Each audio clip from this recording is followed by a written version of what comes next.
Donald Trump is also speaking out about his own health this morning, deflecting concerns about deep bruising on one of his hands and an explanation for why he's been caught on camera lately appearing to nod off. Willie Lowry joins us from our Washington bureau with more. Willie, what are we learning from the president about his own health today?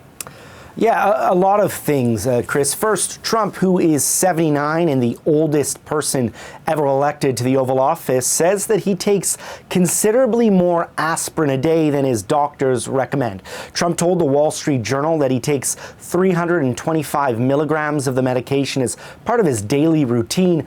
Doctors generally recommend closer to 81 milligrams per day, and he blamed his aspirin consumption for his thin skin, which is quick to bruise. Over the last year, as you mentioned, there have been times when the tops of one of his hands have been visibly discolored, seemingly bruised, and at other times, makeup has been clearly applied to it. He admitted that he keeps makeup on hand that he can quickly use to cover up any discoloration. And then his diet. Trump has a well-documented affinity for fast food, and he says that he hasn't made any real changes to what he eats. With regards to exercise, he says he finds it boring other than golf, and he seems to rely on his family's history of health more than anything else. He told the Journal that, quote, genetics are very important and I have very good genetics. And then there's the issue of Trump seemingly falling asleep during meetings.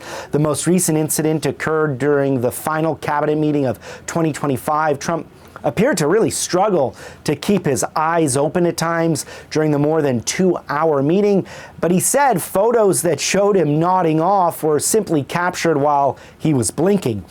Of course, video showed that his eyes were closed for much longer than that, but Trump is known to operate on little sleep, and he's often texting aides and allies late into the night. All of that being said, he seemed somewhat frustrated by the narrative around his health and denied that he was ever falling asleep during meetings. Interesting stuff. All right, Willie Lowry in Washington for us.